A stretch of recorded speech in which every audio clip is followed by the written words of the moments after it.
Bom, olá a todos, a todas. A gente está aqui hoje em mais um seminário de extensão da disciplina de Teoria e História da Arquitetura e Urbanismo 4, do curso de Arquitetura e Urbanismo da Universidade Federal de Campina Grande. Eu sou a professora Auxília Afonso, a Caqui, certo?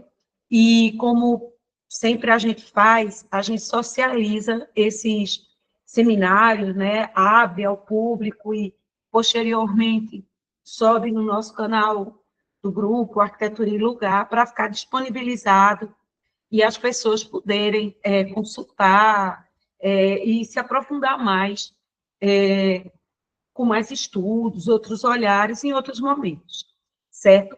Ele vai ser produzido aqui, ele vai ser apresentado da seguinte forma.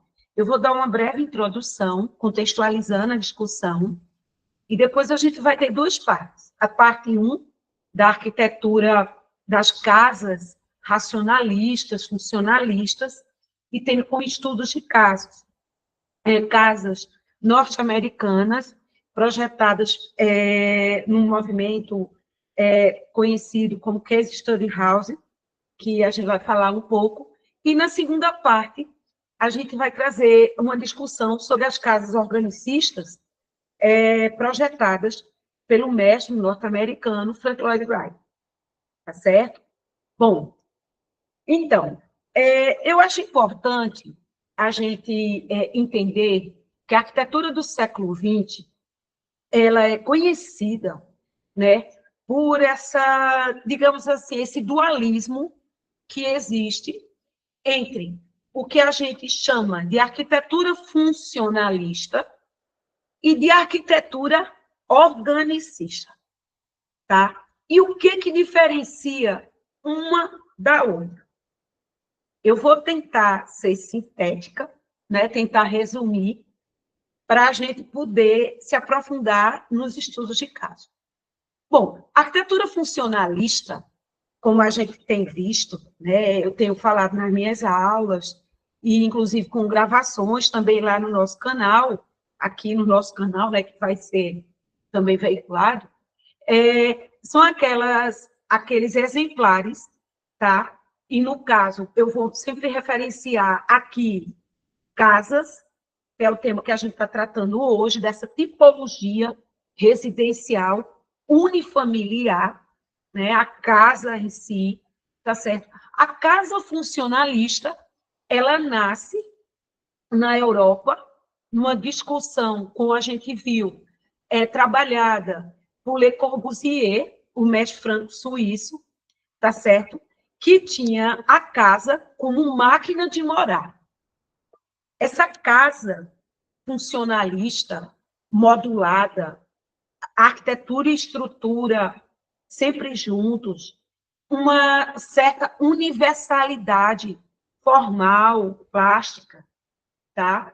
Ela nasce de uma necessidade europeia naqueles anos da reconstrução das cidades no pós-guerra, pós a Primeira Guerra Mundial, entre 1914 e 1918, onde as cidades foram bombardeadas, onde as pessoas ficaram sem moradia, e onde se necessitava fazer construções mais ágeis, mais rápidas, né, mais limpas, mais econômicas.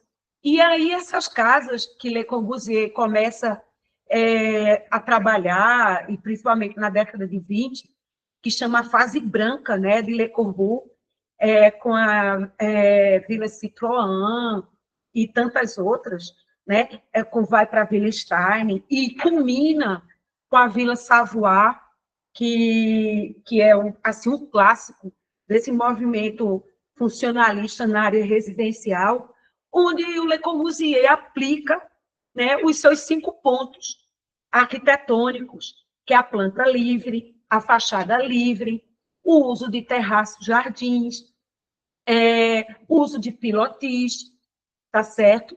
E todos esses elementos, eles vão dialogar também com outro elemento que Le Corbusier criou para a casa funcionalista e para a arquitetura funcionalista, que foi o esquema dominó, que também a gente tem sempre falado, né? Que é aquele esquema que ele, através de um croquis, ele desenha a estrutura com laje, a escada em concreto, dando aquela liberdade à planta, né, ser livre. Com uma planta livre, a estrutura é modulada e ela pode ser layoutada à vontade. O uso de pilotis, que são aqueles pilares que soltam o volume do chão, né, que dá mais leveza, mais transparência, e tudo isso por uma necessidade de trazer mais luz, mais ventilação para aqueles ambientes destruídos, europeus, né, naquelas cidades, e aí é importante a gente contextualizar o lugar onde eles começaram a ser feitos. Os terraços jardins, que deram origem aos nossos rooftops, né, que Le Corbusier, através de suas viagens ao exterior, principalmente aos países de cultura árabe, ele viu aqueles terraços na Tunísia, em volta do norte da África, onde ele via que as pessoas usavam como área de lazer. E ele aplica isso na arquitetura residencial e culmina, né, com a unidade habitacional de Marseille, que é um dos exemplares já multiplicando essa habitação para a tipologia multifamiliar, que vai ser bem característica também, né, nesse pós-guerra, com essa necessidade habitacional. E aí, a Bauhaus, que quer dizer casa de construção, a escola alemã, tá certo? Criada em Weimar, e depois que vai para Dessau, certo? Essa escola alemã, ela aplica esses princípios que estavam em voga na época, tá certo? E perpetuam, né, no ensino da arquitetura todo esse conhecimento que vai chegar a ser experimentado dentro da própria Bauhaus, no ensino da arquitetura, junto com o design, a pré-fabricação. Mas, como a gente sabe, o Hitler persegue os professores da Bauhaus, e a Bauhaus é fechada, tá? E os professores se exilam, vão para os Estados Unidos, tá certo? Como Mies van der Rohe, como Marcel Breuer, tá? Entre Gropius e tantos outros, que lá nos Estados Unidos plantam a semente da arquitetura funcionalista. E é interessante a gente entender essa história, essa linha do tempo da casa funcionalista, tá? Porque ela vai ser a base para uma arquitetura que foi conhecida como estilo internacional, tá? Que foi o nome dado a essa arquitetura funcionalista, racionalista, nos Estados Unidos. E as case study houses, que a gente vai ver aqui hoje, como exemplos dessas casas, dando continuidade aos estudos que a gente vem fazendo sobre a casa moderna, a casa do século XX, tá? Ela surge de um programa que chamava Case Study House, tá certo? Criado por John Intensa, por meio da revista Art and Architecture. E esse programa facilita o projeto, a construção, tá? E faz protótipos, convidando arquitetos famosos, como a gente vai ver aqui no seminário, para projetar os projetos criados por ele. No início, 6 são construídos, até como exposição para o público conhecer. E é interessante a gente ver que essas casas, né, elas foram feitas por quê? Porque eles tentavam resolver o problema da escassez da moradia causada pela Segunda Guerra Mundial, né? Veja que a europeia foi devido à Primeira Guerra Mundial e agora vai ser devido à Segunda Guerra Mundial. Milhões de soldados voltam para casa nos Estados Unidos 7,6 milhões de soldados, e a maior parte não tinha moradia. Então, o governo norte-americano, né, apoia esse programa de moradia, tá? E procura construir casas de forma rápida, econômica, usando materiais e técnicas industrializadas modernas, como estruturas metálicas, vidros, certo? A pré-fabricação vai ser o forte das casas norte-americanas, né, do estilo internacional, no qual as case study house proliferam, certo? E procurava o Intensa divulgar nessa revista Arte e Arquitetura, tá? Esse tipo de moradia, esse tipo de projeto, para socializar mais a informação, tá? E é interessante a gente ver que isso aconteceu muito, principalmente na região da Califórnia, né? Los Angeles vai ser o foco dessa produção, dessas casas, como a gente vai ver aqui. Então, esse momento do funcionalismo, tá certo? É o que a gente vai ver agora. E no segundo momento, eu falarei para vocês, como introdução geral, sobre a arquitetura urbanicista. Então, agora, a gente vai dar início à fala, aos estudos de caso, e eu convido a primeira equipe, tá, que vai falar sobre a Stall Housing. Quem que vai apresentar?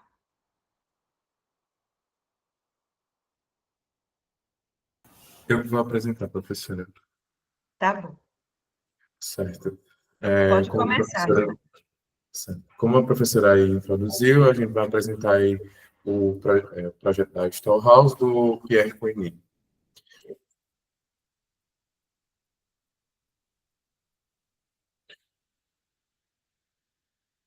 Bom, a professora já introduziu, né, o tema do funcionalismo e do racionalismo, mas só complementando, o funcionalismo um desses movimentos principais da era da arquitetura moderna, a modernidade na arquitetura, e ele defende que a forma ela deve seguir a função, de forma a priorizar a eficiência dos espaços e ter um uso mais racional e honesto da materialidade, e uma estética que ela vai ser desprovida de ornamentos supérfluos, vai dispensar esses ornamentos.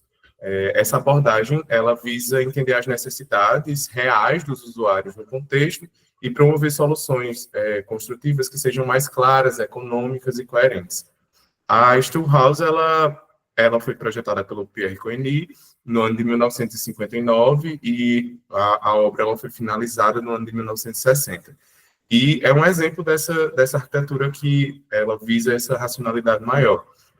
Ela vai apresentar uma estrutura metálica aparente, grandes planos de vidro, a planta racionalizada em formato de L, e é uma residência que ela vai incorporar de uma maneira mais marcante os princípios gerais do funcionalismo e traduzi-los para o estilo de vida moderno, principalmente da Califórnia, nesse período do pós-guerra. Tanto esse seminário como os próximos, eles vão seguir a metodologia de análise proposta pela professora Auxília, baseando nas 7 dimensões do edifício. Como eu falei, o funcionalismo ele faz parte desse período da era moderna, em que a forma ela vai seguir a função, como diz o próprio Louis Sullivan. Essa abordagem ela defende uma arquitetura que ela é mais racional e econômica, e que acompanha esse avanço industrial, principalmente no quesito da materialidade, e rejeitando os ornamentos desnecessários, possuindo aí uma clareza mais das estruturas, né, que elas são mais aparentes, além da eficiência que é priorizada nos projetos das edificações. Os funcionalistas, eles valorizam muito o uso dos materiais da modernidade, como, por exemplo, o concreto armado, o aço, o vidro, e a estética, ela acaba elevando para a visão da arquitetura a própria estrutura.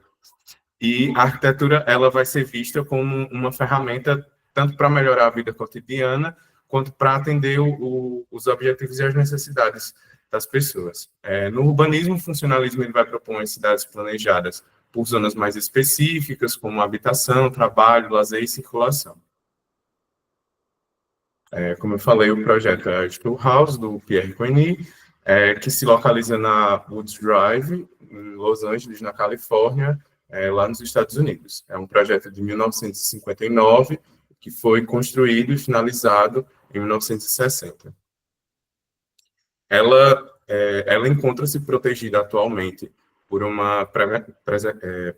pela legislação de preservação patrimonial dos Estados Unidos.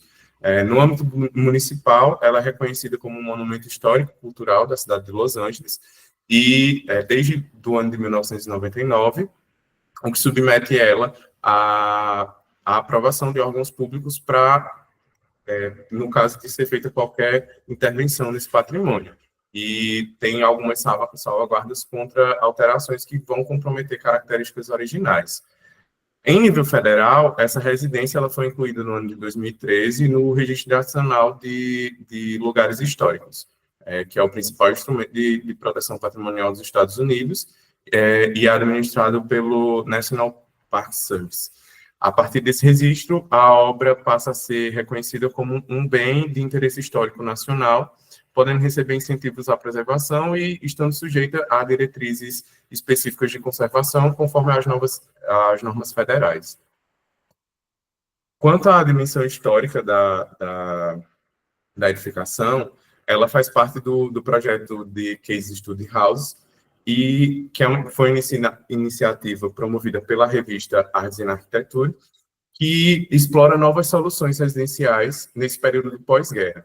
Ela está inserida nesse contexto de retorno dos soldados da Segunda Guerra Mundial para os Estados Unidos, e ela vai tentar solucionar esse problema da falta de habitação durante esse período. O projeto ele vai romper com esses padrões tradicionais e ele antecipa algumas ideias do que seria a racionalidade espacial, a fluidez e a integração não somente dos espaços internos entre si, mas da área interna com a paisagem urbana da própria cidade de Los Angeles. Historicamente, a obra ela se torna esse ícone da arquitetura moderna norte-americana, tanto pela linguagem formal que foi utilizada, quanto pelo momento histórico em que ela foi construída, né? No auge da expansão suburbana, tanto nesse momento em que a gente vai ter um otimismo tecnológico do pós-guerra, uma evolução da própria materialidade utilizada na arquitetura. A casa ela também reflete algumas mudanças no modo de habitar, e ela valoriza muito a transparência, o lazer doméstico e a relação do interior com o exterior. A imagem ela foi amplamente difundida de forma cultural, popular, e se consolidou como um símbolo do estilo de vida californiano moderno, sendo referenciado até hoje, tanto por arquitetos, cineastas, estudiosos. Quanto à dimensão espacial externa da edificação, a casa ela estabelece uma relação muito boa com o seu entorno, e sendo que ela foi implantada de uma forma bem ousada, né? Ela fica no pico de uma colina e tem uma vista panorâmica da cidade de Los Angeles, e ela aproveita da topografia acidentada como um potencial projetual, criando aí esse efeito visual de leveza e de suspensão na paisagem. Além disso, a casa ela abre completamente para a paisagem urbana por meio dos grandes painéis de vidro, que promovem uma integração bem fluida, tanto do interior para o exterior, como ao contrário, do exterior para o interior. E o projeto ele valoriza a contemplação de vista, e tanto a incidência solar quanto a ventilação natural, e tem essa forte conexão da arquitetura com o lugar e a natureza. A gente tem aí algumas vistas de desenhos de como a casa foi projetada, e a implantação dela nessa topografia acidentada. Ela se vale muito bem dessa topografia, de forma que cria esse elemento bem que se mescla na paisagem. E ela tem uma vista muito bonita também. Ela tem uma visão bem ampla da paisagem urbana da cidade de Los Angeles. Quanto à dimensão espacial interna, a gente percebe que é uma planta em L, né? E ela vai ter duas alas longitudinais, uma em que vai abrigar os dormitórios e a parte mais íntima, e outro braço, né, que vai abrigar a parte mais social da casa. E é muito interessante a gente perceber que é uma planta bem livre, apesar de ser uma estrutura modulada e racional, ela tem essa planta livre que permite a permeabilidade dos usos, definidos apenas pelo próprio usuário. A circulação ela é bem fluida e contínua, sem barreiras visuais ou físicas, e possui uma ausência de corredores e fachadas que reforçam a integração espacial. O pé direito é uniforme e a cobertura plana reforça a horizontalidade do projeto, que é uma característica bem marcante do modernismo californiano. As amplas superfícies envidraçadas, elas promovem essa permeabilidade visual e criam quadros, cenas muito bonitas do exterior. E aí a piscina, ela é posicionada nesse meio do L, justamente para promover não somente uma integração, ao mesmo tempo que ela separa esses dois braços que são os ambientes mais coletivos e sociais dos ambientes íntimos. E aí a gente tem algumas vistas da edificação, né? Os ambientes bem limpos. Quanto à dimensão tectônica, a casa ela vai utilizar essa estrutura metálica, composta por pilares e vigas de aço que são aparentes, que permitem grandes vãos livres e balanços bem generosos. As fachadas elas são predominantemente compostas por painéis de vidro temperado, com esquadrias metálicas bem simples, que reforçam a transparência e a leveza visual.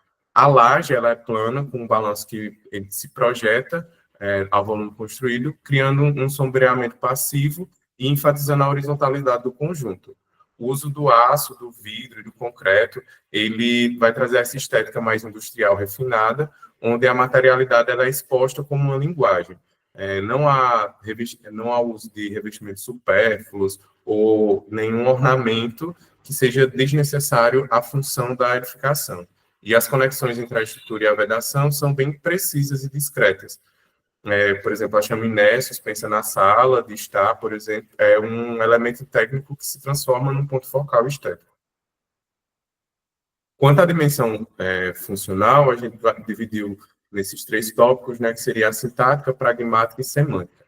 Quanto à função sintática, a casa ela se posiciona num mirante urbano, né, suspensa nessa encosta do Hollywood Hills, e a implantação ela valoriza a topografia, tem nessa vista panorâmica de 250 graus da cidade de Los Angeles, e a edificação ela se destaca no tecido urbano como um ícone visual, mas ao mesmo tempo se integra à paisagem por ela ter essa estrutura que confere a ela uma leveza formal e essa transparência, essa permeabilidade visual.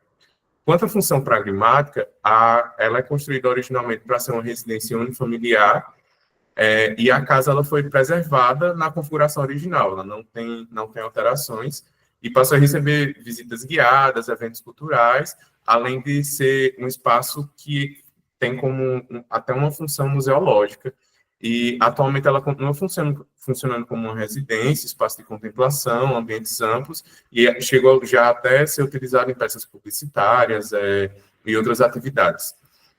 A função semântica, ela traz aí que a casa ela transcende uma função habitacional e se tornou um símbolo da arquitetura moderna californiana, imortalizando pelas fotografias do Julius Schumann, e representa o ideal de vida moderna, transparente, integrado à paisagem e tecnologicamente avançado.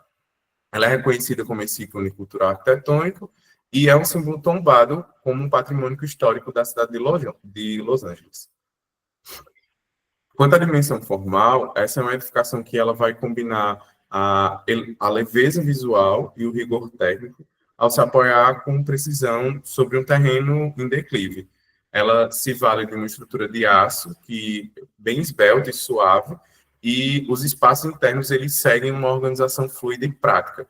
Eles são bem resolvidos pela planta em L, que integra a área da piscina, e suas linhas simples e ritmadas, elas trazem grandes planos de vidro que capturam e enquadram a paisagem, destacando a beleza do projeto, tornando um marco da modernidade. E é muito interessante a gente perceber que há uma semântica de todas essas casas que lembram muito, inclusive, a obra do Mies van der Rohe. Enfim, e as casas racionalistas elas vão ter esses princípios básicos. Quanto à dimensão de conservação, ela se encontra atualmente em um ótimo estado de conservação, na verdade, e a estrutura metálica, os painéis de vidro, a cobertura plana, são preservados conforme o projeto original de 59. A casa ela é mantida pela família Stowe e passou por manutenções pontuais que respeitam a autenticidade material e a estética modernista.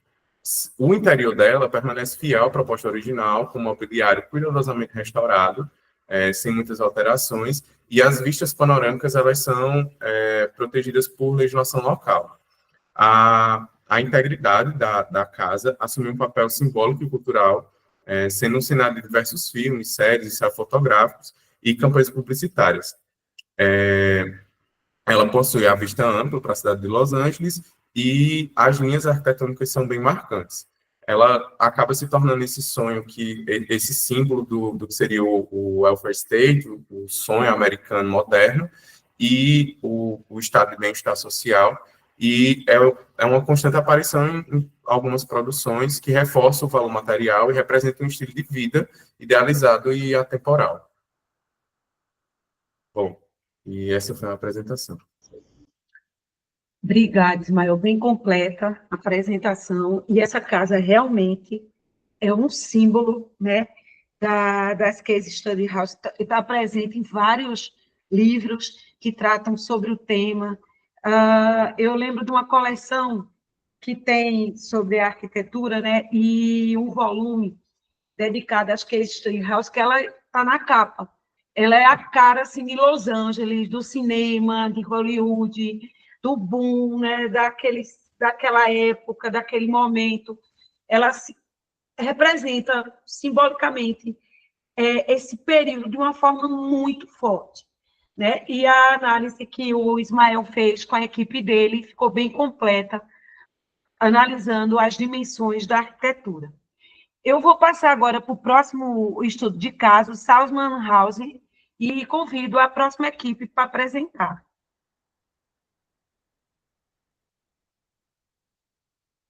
Boa tarde, professora. Deixa eu só compartilhar aqui a tela. Tá bem.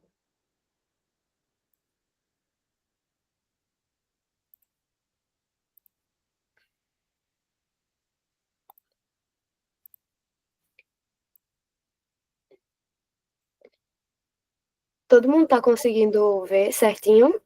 Tá, tudo certinho. Pronto, pessoal, boa tarde. Eu vou apresentar para vocês o edifício Salzman House. Meu grupo é formado por mim, Graziele, por Iker e por Isnádia, nosso sumário. E, bom, a gente vai apresentar o trabalho, né, como eu já adiantei, sobre Salzman House, levando em consideração as dimensões normativas, históricas, espaciais, tectônicas, formais, funcionais e de conservação, com base nos princípios, né, modernistas que a gente já viu a professora falando, né, que são a base para o funcionalismo. A professora já deu uma introdução bastante ampla e bastante, assim, foi bem completa sobre funcionalismo, então a gente só trouxe um recorte falando sobre os case study house, né, que são a expressão direta do funcionalismo, e é um programa, né, experimental de arquitetura residencial que foi criado pela Art Architecture nos Estados Unidos entre 1945 e 1966, que, né, se propõe a projetar casas modernas, acessíveis e replicáveis para a classe média do pós-guerra. E é justamente o contexto histórico em que está inserida a nossa obra. O projeto é o Case Study House número 16, que é a Casa Salzman. Ela está localizada em Bel Air, em Los Angeles, Califórnia, Estados Unidos. É um projeto que foi finalizado em 1953, de tipologia residencial, numa estrutura de aço e madeira, pelo arquiteto Craig Elwood, e tem 111 metros quadrados construídos.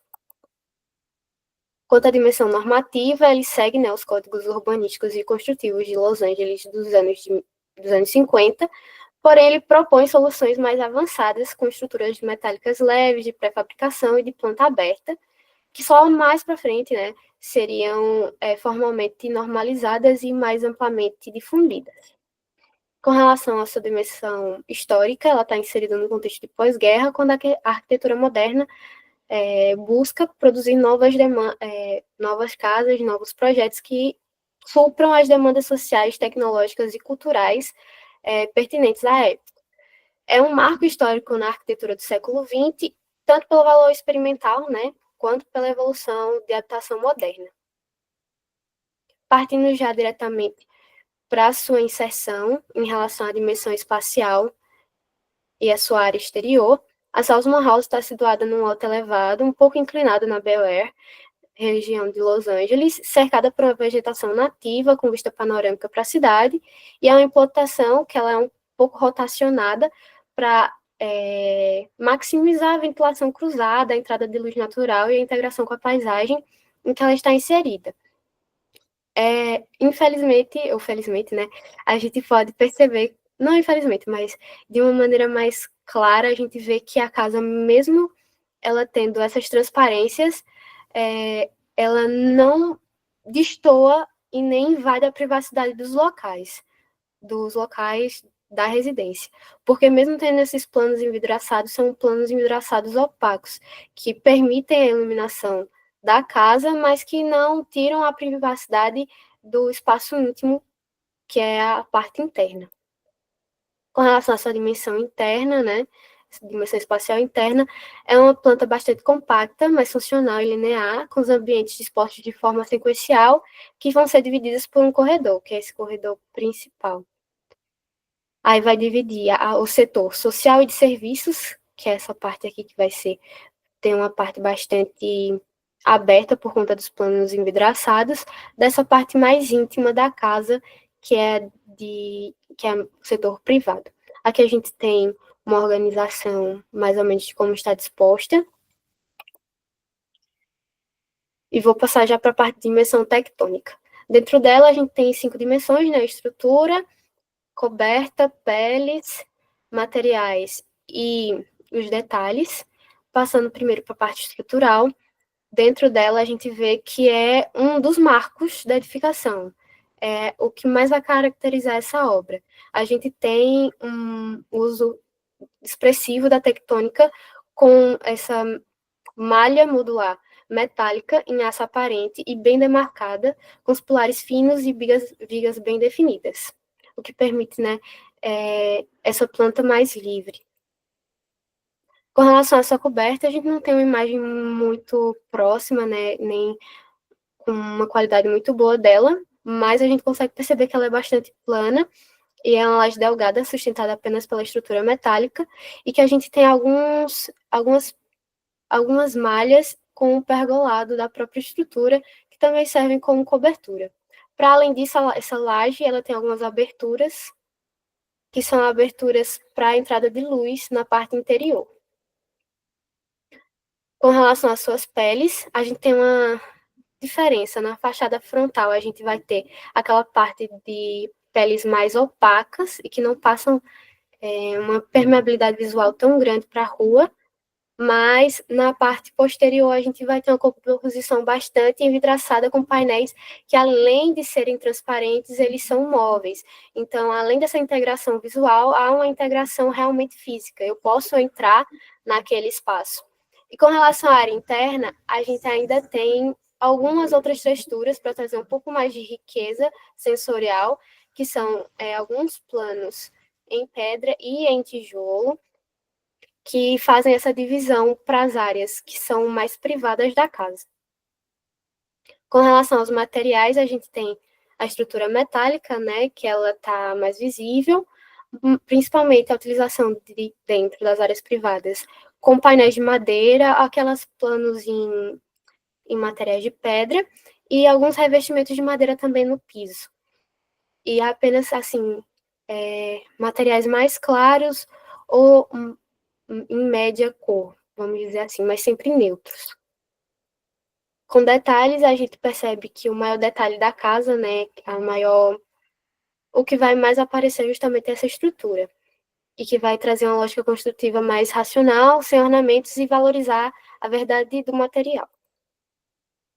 Com relação a essa dimensão formal, a gente traz a linguagem moderna como destaque, né, as formas geométricas puras e limpas, já que ela é bastante horizontal, e seguindo, mas aí eu vou falar um pouco mais para frente, né, seguindo um pouquinho mais, além desse espaço modular, uma forma regular, né, que é o de uma área mais retangular, que é justamente a sua volumetria. É um bloco de paralelepípedo simples, com algumas áreas negativas, por conta dessa questão de permeabilidade visual que é trazida pelo vidro. Então, a gente, mesmo tendo esse plano bastante limpo, bastante puro, ele ainda traz algum certo movimento para a edificação. Aqui tem uma imagem da fachada, a gente pode perceber que ela, até pela fachada, a gente consegue perceber que ela é um pouco mais rotacionada. E aqui falando um pouquinho mais sobre a dimensão formal, sobre plasticidade, né? Ela tem uma plasticidade mais leve, mais fluida, que é bastante característica não só do funcionalismo, mas também do estilo de vida local californiano, que seria definido como a gente já viu anteriormente. Com relação à sua dimensão funcional e função sintática, ela está no alto da colina do Bel Air, que é uma área bastante considerada atualmente bastante luxuosa, né, porque está inserida no meio natural, é um bairro de baixa densidade populacional, de materialidade neutra e com texturas mais naturais, dialogando tanto o espaço interno da casa com a realidade local, né, com o seu entorno. Com relação à sua função pragmática, a Casa Study House número 16 foi projetada, construída e utilizada exclusivamente como uso residencial durante toda a sua existência, ou seja, utilizada como moradia privada por todos os proprietários da edificação. Com relação à sua função semântica, ela é um símbolo do sonho modernista pós-guerra, que é de fazer um programa que ele possa ser replicável, leve e que ele possa se adaptar, né, a cada local, como a professora disse, que seria posteriormente conhecido como um estilo internacional. Com a relação à sua dimensão de conservação, ela, além de ser considerada em estados originais quase perfeitos, ela é tombada e passa ainda por processos de boas manutenções pelos proprietários. É isso, pessoal. Obrigada. Essas são as nossas referências. Obrigada, Graziele. E interessante a gente ver que essa casa, ela apresenta uma materialidade mais rica. O tijolinho aparente, a madeira, né? A pedra. Então, a gente vê uma tentativa de uma tectônica, né? Que se relaciona mais com o lugar. O primeiro estudo, ela é mais abstrata, mais limpa, é mais clean, mais minimalista. Essa, mesmo sendo sutil, leve, transparente, essa traz esse jogo de planos que me chamou a atenção, né? Entre a madeira, a cerâmica e a pedra. Tá certo? Obrigada, Graziele. Vamos para o próximo. Intensa House. Quem que vai apresentar? Sou eu, professora, eu vou colocar aqui para apresentar. Só um minuto. Tá bom, Vitória.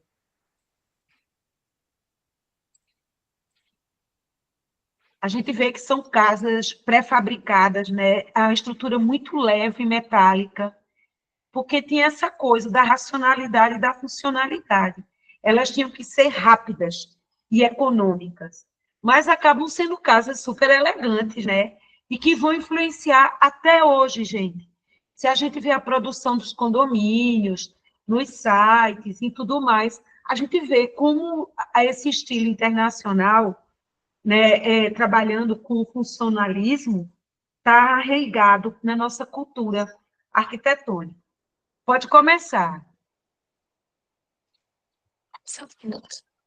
Boa tarde. Meu grupo é composto por mim, Vitória França, Maria Luísa Macedo e Marina Damasceno. E nós vamos apresentar uma análise de dimensões da Intensa House, ou mais conhecida como Case Study House número 9.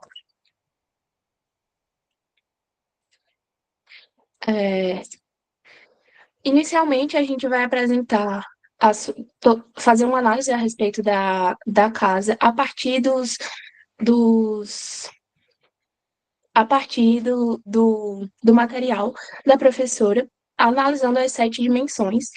E nós vamos começar falando um pouco sobre a sua localização. A casa está localizada em Los Angeles, Califórnia, e ela foi construída no ano de 1945 para o propulsor do movimento das Case Study Houses. O editor da revista, o John Intenza, ele criou a casa com o objetivo dela ser das casas modelos para esse programa de estudo e morou por ela por um tempo. Sua função, ela é uma casa residencial e continua a ser uma casa residencial até hoje. Já deram uma introdução sobre o funcionalismo e aí nós vamos fazer apenas a análise da casa. Como já foi dito, nós vamos fazer a análise da casa intensa ou da Case Study House número 9, em que os arquitetos responsáveis foram o Charles Ames e o Eros Saarinen. Ela se localiza num bairro nobre em Los Angeles, Califórnia, e o dono dessa casa, né, a casa foi idealizada para o John Intenza, que é o editor da revista Arts and Architecture. O ano do seu projeto foi 1945, mas ela só foi construída 5 anos depois. Ela divide o mesmo lote, o mesmo terreno com a Case Study House número 8. Ambas são para os idealizadores dos estudos. A Case House, estudo número 8, ela é para o arquiteto Charles Ames, e a número 9 é para o John Intenza, tanto que a casa leva o seu nome. Ela tem aproximadamente 167 metros quadrados e faz parte do estilo arquitetônico moderno, puxado para o funcionalismo. Aí nós temos um esquema para exemplificar mais como está a sua localização. E vamos começar analisando um pouco sobre a dimensão normativa da casa. Ela faz parte de um programa de Case Study Houses e possui um reconhecimento institucional, seu valor histórico e arquitetônico para a região nacional e internacionalmente. Ela está registrada no National Register of Historic Places, a nível federal, e no California Register of Historic Resolution, a nível estadual. Ela tem proteção desses 2 registros e, apesar dela ser uma propriedade privada, ainda existe um outro registro histórico, um landmark, do município de Los Angeles que atua na sua proteção. Falando um pouco sobre a dimensão histórica da casa, ela faz parte desse programa de Case Study Houses, que foi criada num contexto de Segunda Guerra Mundial. Ou seja, a maioria dessas casas, elas estavam tentando mostrar novas formas de morar, novos focos em inovação e eficiência, na materialidade, como o país poderia ressurgir nesse contexto em que eles estavam passando. Ela foi encomendada pelo editor da revista Arts and Architecture, o John Intenza, que defendia a arquitetura moderna e acessível. Então, o projeto ele fala tanto sobre a visão pessoal do John Intenza, tanto quanto os valores sociais, os valores políticos e econômicos que ele queria demonstrar naquela época. Igualmente as demais construções desse programa, ela foi projetada para ser um lar confortável e funcional, mas também era uma maneira de trazer um pouco a estrutura, a modulação, o uso do aço, para mostrar como poderiam ser as casas mais acessíveis. Falando um pouco sobre a sua dimensão espacial, ela foi implantada num terreno plano com uma vista para o oceano. Então, todas as vistas da casa, elas vão dar ou para o terreno, que é amplamente, tem muita vegetação, ou para o mar. Então, eles aproveitaram essa implantação para aproveitar o relevo, aproveitar o clima, fazer uma integração entre o ambiente interno e externo. A casa, ela é uma pequena edificação e uma via bem local, bem escondida, dá acesso a essas duas casas que dividem o mesmo terreno. Você tem o acesso principal pela garagem e logo após você dá acesso ao setor íntimo da casa. Aí nós temos uma imagem que reflete exatamente como o projeto ele conversa tanto com o seu entorno, com a sua vegetação, o mar que aparece lá no fundo e a sua materialidade, eles conversam perfeitamente. Falando um pouco da dimensão espacial, o projeto ele apresenta uma planta livre e estrutura modular com pilares metálicos, afastados um pouco da fachada. Então, a fachada principal do setor do setor social ela é um pouco recuada. E aí nós temos grandes planos de vidros que integram o interior com o exterior. A sua organização interna, ela separa em 3 áreas íntimas, setor íntimo, setor privado e setor de serviço, e todos os setores, todos os ambientes, eles são bem integrados entre si.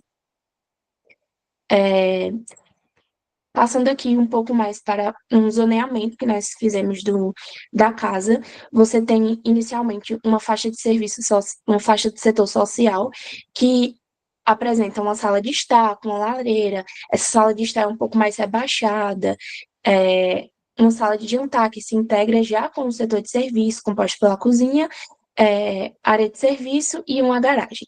E nós temos, do lado direito, o setor íntimo, composto por 2 suítes e um escritório. Aí nós temos algumas imagens que mostram um pouco como é a casa por dentro. Você vê aí uma pele de vidro que, ela, ao mesmo tempo que separa, ela cria uma relação com a área interna da casa e o seu entorno. Aí nós temos o setor social da casa.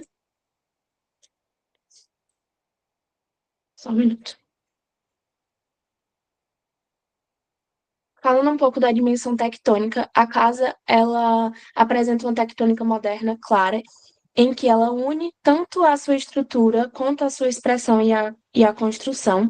Ela é uma estrutura modular metálica, então ela foca bem em expor essa estrutura. Tem áreas, a maioria das áreas dentro da casa, ela tem os seus pilares expostos, a sua estrutura metálica exposta, e todos os seus fechamentos, eles são pensados para serem leves, tanto usando vidro ou usando painéis metálicos. Nós temos várias fachadas que são só de vidro, várias fachadas que são só com painéis metálicos, e o que dá peso para essa edificação é a sua estrutura metálica aparente. Temos também uma laje de concreto que traz à tona essa questão da horizontalidade da casa, que foi um ideal pensado para esse projeto. Ou seja, a gente tem detalhes construtivos muito limpos, muito técnicos, muito coerentes, com o que a casa quer representar para aquele contexto na qual ela está vivendo. Nós temos também uma mistura de cores e texturas, do vidro, do aço, da madeira, que reforça essa linguagem moderna e neutra, mas também tenta dar destaque ao contexto que ela está inserida.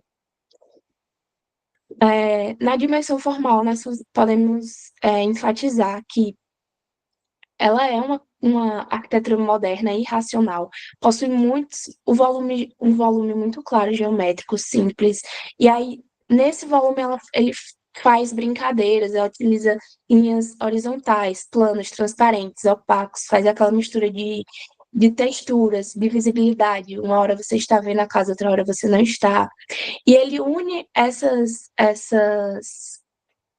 esses volumes, essas texturas, com a estrutura em aço aparente. Os painéis de vidro, as placas pré-fabricadas, faz toda uma conexão. Nós temos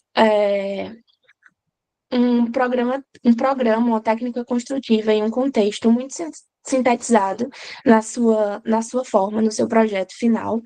E a estrutura metálica, como já foi dito, ele é o grande destaque da casa. Ela está presente em todas as suas áreas, tanto internamente quanto externamente. Inclusive, hoje em dia, ela mantém a sua forma original. Pensando na dimensão funcional, ela veio para atender um novo estilo de vida californiano no período pós-guerra. E aí ela tem um layout mais aberto, não tem muitos elementos físicos, então você pode mesclar muito. A casa possui uma sala de estar muito integrada com a cozinha e elementos que se conectam tanto fisicamente quanto visualmente. Todas as zonas, elas são conectadas e a área externa, ela cria uma grande conexão com a área social da casa. Vista a sua pele em vidro garante essa conexão.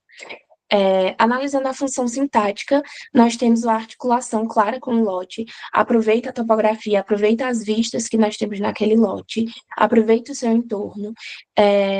Pensando um pouco mais na função pragmática, nós temos uma planta pensada para um convívio mais informal, um contexto em que era normal chamar amigos para ir para sua casa, e aí ela é pensada na necessidade que o cliente, no caso, o Intensa, ele queria para aquela casa. E a função semântica a casa ela representa os novos ideais de uma sociedade moderna, democrata, aberta, informal, e aí ela usa da arquitetura para representar esses conceitos. Falando um pouco sobre a dimensão de conservação, a casa ela se mantém num estado muito bom, levando em consideração o seu tempo e a sua implantação. Geralmente, casas no litoral, elas são mais degradadas com o tempo, e apesar de existirem outras case study houses que foram demolidas ou foram alteradas, a casa Intensa, ela permanece em sua essência. Nós temos relatos e registros fotográficos que mostram que a essência do projeto, o aço exposto, os grandes planos opacos, os planos de vidro, eles mantêm como foi pensado inicialmente no projeto. Apesar dele ter sido criado para o uso residencial, o dono, o Intensa, ele só viveu nessa casa por 5 anos e depois ela foi passando para outros donos, mas mesmo assim o projeto continua o mais fiel ao seu início possível. Aqui estão algumas referências que nós usamos e é isso. Obrigada, Vitória. A casa projetada, né, para o idealizador do projeto da Case Study House. Uma responsabilidade grande do Charles Imes e do Aaron Saraninen, de fazer a casa para o idealizador. Então, certamente, essa casa, sim, o pessoal botou todos os critérios que eles queriam, né, de modernidade, de abstração, de pré-fabricação, de materialidade daquela época, do vidro, do aço, das madeiras prensadas, para esse projeto. Vamos ver agora a Imes House, tá? Que é mais um estudo de caso dessas case study house projetadas na Califórnia, nessa linha das casas funcionalistas. Quem vai apresentar? Sou eu, professora Cecília. Tá, joia, Cecília. Então, vou apresentar agora a análise das dimensões da casa da Ames House. Meu grupo é composto por mim, Cecília, Yasmin Garcia e Larissa Vieira. Aqui está o sumário do nosso trabalho. O trabalho tem como objetivo de estudo o objeto de estudo da Ames House, do funcionalismo, e essa construção a gente vai analisar tendo a visão das 7 dimensões como proposto na metodologia da professora. Aqui temos uma introdução sobre o funcionalismo, que já foi apresentado para vocês, e vamos iniciar da ficha técnica. Bom, o nome do projeto é Ames House, ou também conhecido como o caso de estudo número 8, tem os arquitetos Charles Ames e Ray Ames. O ano do projeto é de 1945, porém ele só foi construído em 1949. Se localiza em Pacific Palisades, Los Angeles, na Califórnia, nos Estados Unidos. O tipo residencial, estilo moderno, e tem sua área construída de 280 metros quadrados. Aqui nós temos um esquema da localização de Los Angeles, onde está a casa. Indo para a sua dimensão normativa, a Ames House ela é considerada um patrimônio nacional nos Estados Unidos e ela é protegida por várias instituições americanas voltadas para a preservação do patrimônio moderno, como o Los Angeles Historic and Cultural Monument. E, além disso, a casa existe uma fundação, que é a Ames Foundation, que leva o nome da casa desde 2004, que ela garante a integridade da sua arquitetura, tanto do exterior quanto do interior, e do seu paisagismo, do entorno. E ela é uma casa muito reconhecida, tem uma relevância cultural, técnica e estética do que reflete o contexto histórico do modernismo americano. Na sua história, assim como as outras casas que foram apresentadas, ela vem de um contexto pós-guerra, e a Ames House ela faz parte do programa Case Studies House, da revista Arts e Arquitetura, de Los Angeles, que buscava essas novas moradias modernas, com tecnologias inovadoras e também de materiais novos. Então, os Charles e a Ray Ames, que além de arquitetos da obra, também foram os clientes, então a sua personalidade, sua criatividade e o programa Necessidades refletiu muito do próprio casal. Então, a casa, ela usou componentes industriais e padronizados, que reduziu muito o custo e o tempo, e culturalmente, essa casa expressa esse estilo de vida do casal e une arte, design, funcionalismo, que torna um ícone da arquitetura. Indo para sua dimensão espacial, a Ames House ela se localiza em costa, em Los Angeles, de aproximadamente 45 metros de altura. E ela tem uma vista para o Oceano Pacífico, e a residência ela se localiza em uma topografia que ela é bem íngreme e irregular, que é bem característica do relevo da região. Ela também não é muito próxima da via pública, então ela tem essa relação mais íntima com o seu entorno e com a natureza, que é uma característica bem forte do projeto. E a vegetação nativa ela foi amplamente preservada, que se destaca os eucaliptos que tem na região, que já existiam e também foram plantados novos para fazer parte do projeto, usados também como solução de sombreamento, além da vegetação rasteira, que é típica do clima local lá, o clima seco e quente de Los Angeles, que se integra bastante com a composição da casa. Na parte interna, na verdade, a implantação ela ocorre sobre um platô artificial no terreno, que ela é possibilitado por um muro de contenção em concreto armado na porção oeste do lote, que ela tem 2,40 metros de altura por 60 de comprimento. A solução de implantação, ela é composta por 2 volumes, um que consiste em residência e outro em estudo, que é organizado de uma forma linear, e são integrados por um pátio central, que reforça esse diálogo entre a arquitetura e o lugar da implantação. Esse espaço do pátio ele atua como uma zona de transição entre o interior e o exterior e permite essa continuidade visual da paisagem, que é um dos aspectos bem marcantes, essa relação da natureza com a parte construída. Aqui nós temos algumas imagens dessa parte que reforça essa natureza que fica no entorno da casa, também esse pátio central com um jardim.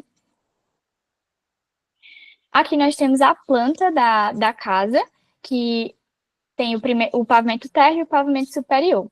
No pavimento terra, a gente tem uma planta que, na parte residencial, ela é bem integrada, ela é bem livre, não tem muitas barreiras. Então, a gente tem os acessos pela sala de estar, 2 acessos pela sala de jantar e na cozinha. E temos um acesso vertical, que é através de uma escada helicoidal, que dá para o pavimento superior, onde vai ter os quartos, closet e banheiro. No outro volume, nós vamos ter a parte onde os arquitetos trabalhavam, que é o estúdio, que é composto por estúdio, depósito, banheiro, que também tem 2 acessos. Aqui na elevação leste, no corte longitudinal, a gente consegue ver melhor essas alturas. A altura total de 6 metros e cada pavimento tem 3. A gente pode ver também que cada volume tem um mezanino e um pé direito duplo, que é uma característica bem marcante também dessa casa. No espaço interno da casa, um material que é amplamente utilizado é a madeira, principalmente no piso e nas escadas, e cria esse contraste de cores com a parte externa da casa, que é mais o aço pré-fabricado, que são tons mais frios, enquanto dentro da casa é tons de madeira, que são tons mais quentes. E também, outra coisa que reflete o exterior da casa é a parte da natureza, que para decoração é utilizado plantas e vegetação que reflete o que há no exterior da casa. Uma característica marcante também é a permeabilidade visual que se faz presente na casa, que conecta o exterior e interior através dessa iluminação natural e da paisagem que pode ser contemplada dentro da casa. Aqui a gente tem mais algumas imagens também do interior da casa, que destaca bastante os materiais que são utilizados, a madeira, o aço e as plantas. Já na dimensão tectônica, a parte estrutural da casa, o sistema estrutural, ele é aparente, e assim como as outras casas funcionalistas, tem essa característica de ser uma forma simples, bem geométrica, com a coberta bem reta e simples também. E essa estrutura ela é composta por pilares de aço em formato H, que são posicionados a cada 2 metros. E também as vigas, que são vigas treliçadas de aço de 30 centímetros de altura, que sustentam o telhado, que, como eu falei, é plano e bem simples. Também a estrutura de aço ela é preenchida por diferentes painéis coloridos e translúcidos, que dispostos para criar um jogo de luz dinâmico no interior da casa durante o dia. Na dimensão formal, como eu falei, ele é organizado por 2 volumes distintos, minimalistas, que são afastados, o menor destinado a trabalho e o maior destinado ao uso residencial. E tem algumas subtrações, mas de modo geral, uma geometria bem simples. E há uma clara inspiração no movimento artístico holandês, que é o Stier, com cores primárias e transparentes, como o azul, o amarelo e o vermelho, que é bastante utilizado nos painéis. Também a sua forma e função, que se articula com o terreno e valoriza o horizonte e a paisagem do entorno. Sua dimensão funcional. Na sua função pragmática, ela se manifesta através desses usos que a casa tem, que o casal, ele, como já falei, utilizou ele por muitos anos para moradia, e hoje o espaço se tornou um museu que é aberto para visitação. Então, os móveis são preservados e objetos pessoais, e refletem aí, durante muitos anos, essa casa. Já na função semântica, ela é um símbolo vivo desse movimento, do movimento moderno, desse novo modo de pensar e habitar o mundo que valoriza a criatividade, o vínculo entre a natureza e a arquitetura, a função entre a arte e a arquitetura, e apresenta esses valores modernos universais que é bastante presente, principalmente na Califórnia pós-guerra. Já na dimensão da conservação, nós temos que há ações contínuas de manutenção e preservação da casa, dos materiais e da casa por completo. Então, a casa mantém intacto todos os elementos de estrutura, mobiliário, jardim projetado, e reflete fielmente a visão dos desenhistas, do Charles e da Ray, que, além disso, a Ames House é aberta para visitação, como eu falei, mediante agendamento, e recebe cerca de 20 mil visitantes por ano. Então, com parceria de alguns institutos dessa parte da conservação, eles estabeleceram um plano de conservação e realizaram algumas intervenções específicas na casa, como a troca do piso vinílico, que foi substituído por um novo material compatível, após a remoção dos azulejos contaminados por amianto. A estrutura metálica, houve um estudo nessa estrutura e revelou a cor original da estrutura, que é o cinza quente, que foram camadas identificadas por meio de escavações. E os painéis de madeira, identificados como eucalipto, houve uma limpeza e aplicação de verniz para a preservação desses mesmos, e o monitoramento ambiental, o controle contínuo de luz, umidade e condições climáticas internas e externas para preservar esses materiais originais. Aqui nós temos algumas imagens desse trabalho de conservação que é feito continuamente, tanto dos azulejos, da cor original da estrutura e da madeira. Aqui temos algumas referências que foram utilizadas para o trabalho, e obrigada pela atenção. Muito bom, Cecília, parabéns. A apresentação muito boa, muito clara. E essa casa é um clássico, né? O casal projetou para eles mesmos, né? Então, vocês imaginam a energia que tem um projeto desse, porque a própria casa é como laboratório das ideias, dos princípios, né? E o resultado é uma obra que, felizmente, vem sendo conservada. Diferente, né, do nosso acervo brasileiro, meu Deus, que todo dia é demolido, né, nas nossas cidades. Você vê a maior parte dos casos aqui preservados, conservados, né? Eu sei que é difícil se conservar tudo, mas tem obras como essas, por exemplo, né, e outras aqui, que deveriam estar sempre com essa preocupação de ser conservado.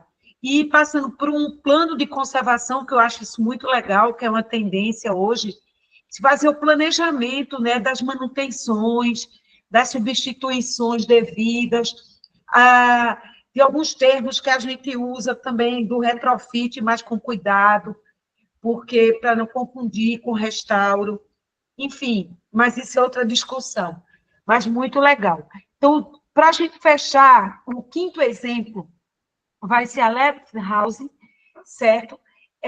Fechando o bloco das casas do estilo internacional, influenciadas pelo funcionalismo europeu, mas adaptadas à realidade sociológica, econômica, tecnológica norte-americana, que foi, né, o estilo internacional, e com esses exemplos das case study house. Então, por favor, o próximo grupo. Oi, professora, quem vai apresentar a Left House sou eu. Deixa eu só compartilhar. Tá bom. Aqui.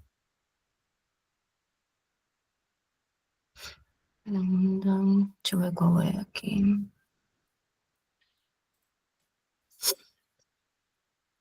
Deixa eu botar aqui em formato de apresentação. Tá tudo certo aí aparecendo? Vocês estão me ouvindo? Tudo certinho, tudo certinho. Show.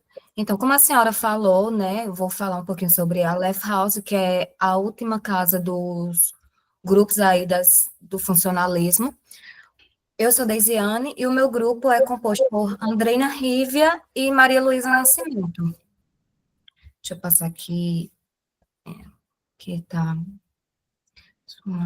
está um breve resumo sobre o funcionalismo, mas como já foi falado, eu não vou citar. E aqui agora, na ficha técnica, a Left House, ou em tradução literal, Casa de Ripas, ela foi feita pelo arquiteto Whitney Smith no ano de 1956, né?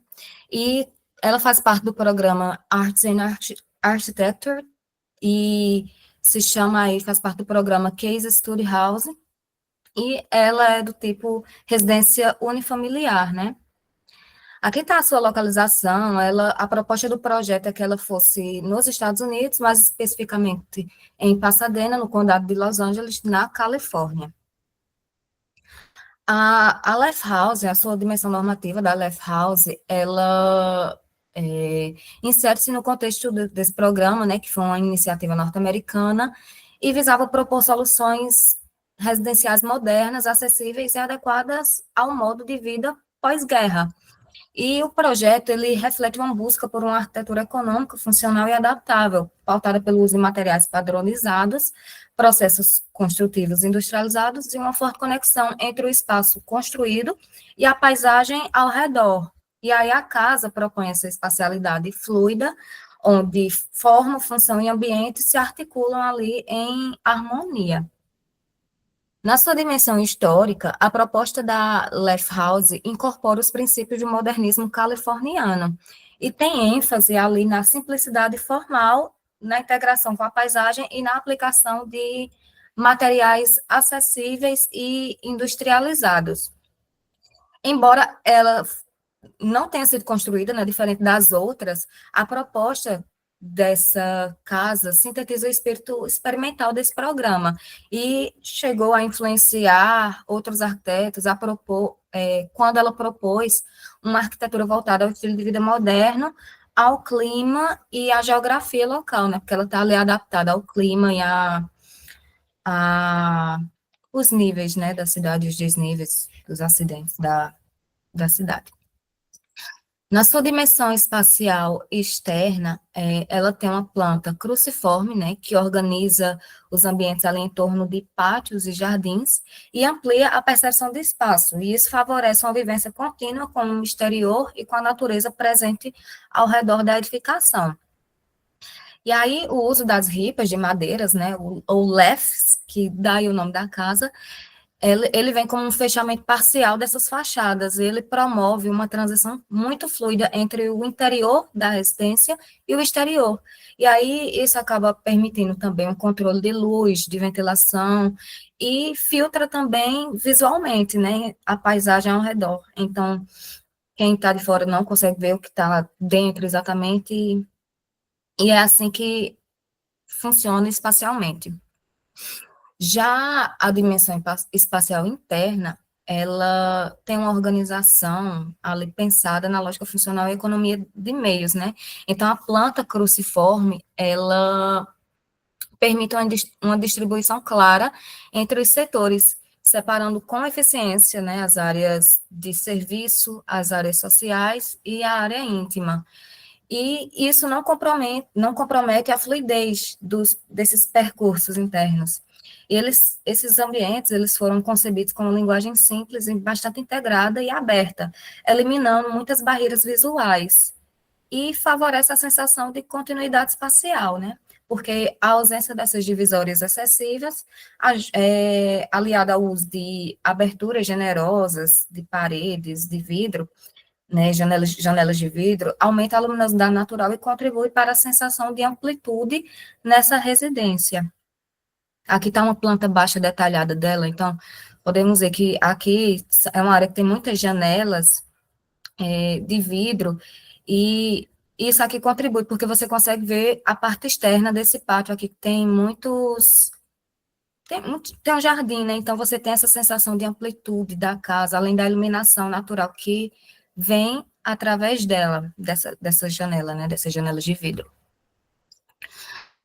Já na dimensão tectônica, a residência, ela revela uma expressão construtiva bastante precisa. A estrutura, ela não é apenas de suporte, ela também é um elemento estético, e os ripados de madeira conferem à casa uma pele semi-transparente, permitindo o controle de luz, né, como eu falei, e promove essa transição fluida entre interior e exterior. Essa estrutura, ela é composta por pilares esbeltos e vigas lineares, que são feitas em madeira e metal, organizados de maneira modular e racional, permitindo a flexibilidade espacial e a clareza da forma.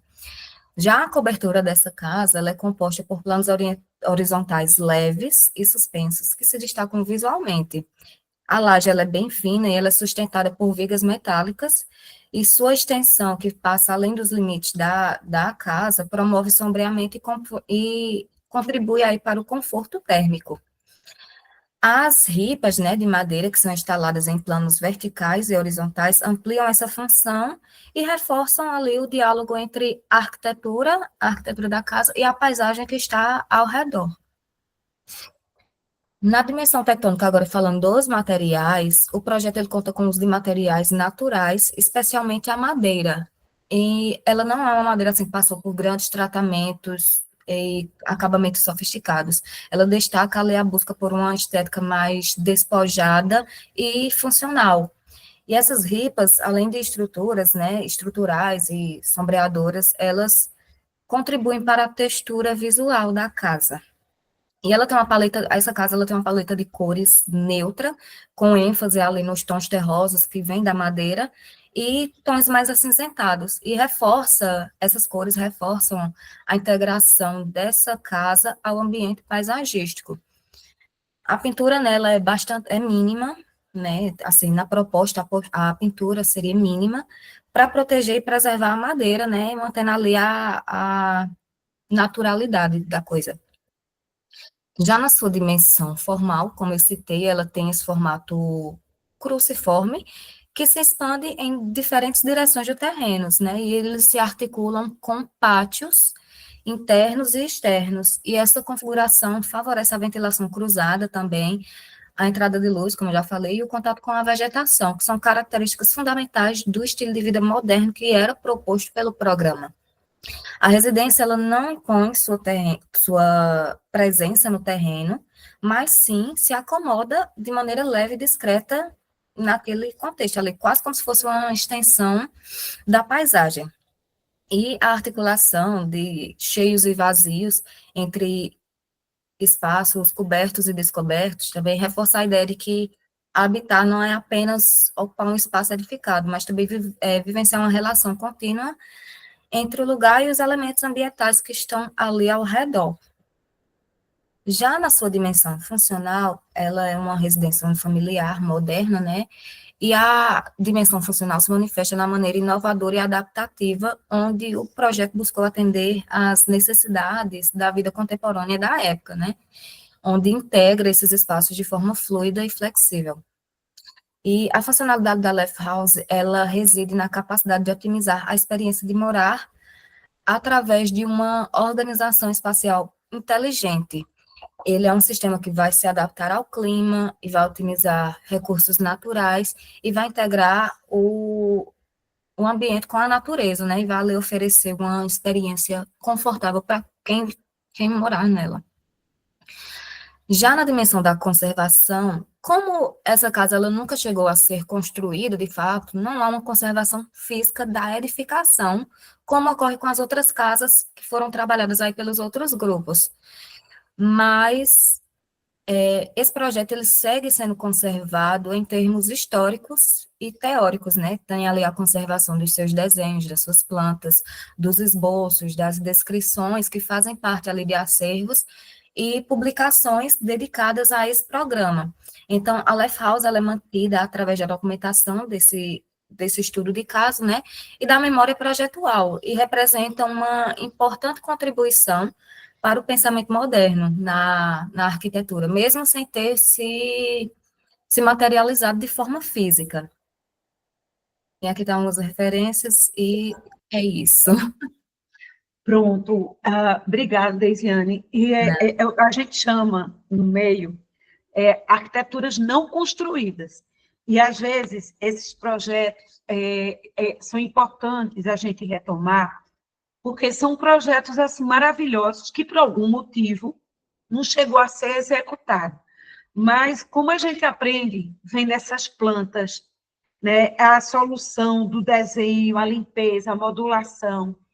E eu acho, assim, uma crítica que eu faço para a gente fechar essa discussão sobre as casas funcionalistas, é que eu acho que nos Estados Unidos, os arquitetos tiveram um campo maior de possibilidades de botar em prática o que eles pensavam. E que na Europa, devido ao movimento, né, nacionalista, nazista, fascista e outros que houveram e decorreram até em guerra, na Segunda Guerra Mundial e tudo mais, não tinha espaço para isso. E eu acho que quando eles chegam nos Estados Unidos e podem plantar sementinha, e chega lá e vê esse público, o próprio governo, abraçando essa causa, a gente vê nesses exemplos, né, essa presença, como vocês mostraram, do neoplasticismo, do Neo-Steel, a presença do Mondrian, os painéis do Charles e da Ray Rimes, enfim, a gente vê que eles puderam criar, executar, né, sonhar e mostrar como fazer uma arquitetura. E é interessante, gente, porque esse tipo de arquitetura, a funcionalista, né, e essa do estilo internacional, norte-americano vai influenciar demais as Américas, não só do Norte, mas América Central, América do Sul. Aqui no Brasil, muitos arquitetos, como Oswaldo Braga, por exemplo, vão beber nessa cultura das casas projetadas nesses anos. Então, o que fica aqui, eu queria parabenizar todas as equipes, os trabalhos foram muito bem apresentados, todos perfeitos, certo? A gente vai dar uma pausinha, tá? Para começar o segundo bloco, a segunda parte, tá? São 5 minutinhos e a gente volta na sequência. Eu vou encerrar aqui essa gravação.